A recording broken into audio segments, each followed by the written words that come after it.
Hello hi అండి, నమస్తే, welcome back to my channel. చాలా రోజులైందండి పులిహోర అయితే తిని. ఈరోజైతే మేము చేసుకున్నామండి పులిహోర. ముందుగా వేరుశెనగ గుడ్లు, మినపప్పు, శనగపప్పు, ఆవాలు, జీలకర్ర, అల్లం, పచ్చిమిర్చి, కరివేపాకు అయితే వేసుకుని ఆయిల్లో వేసుకొని ఫ్రై చేసుకోవాలండి. నెక్స్ట్ రుచికి సరిపడా సాల్ట్, అదేవిధంగా పసుపు వేసుకొని బాగా కలుపుకోవాలండి. తగినంత చింతపండు వేసుకొని ఈ విధంగా అయితే కలుపుకోవాలండి. చిన్న బెల్లం ముక్క కూడా వేసుకోవాలి.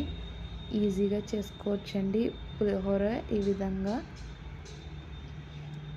రైస్ తీసుకుని కొద్దిగా చల్లారిన తర్వాత ఈ విధంగా రైస్ వేసుకొని కలిపేసుకోవాలండి.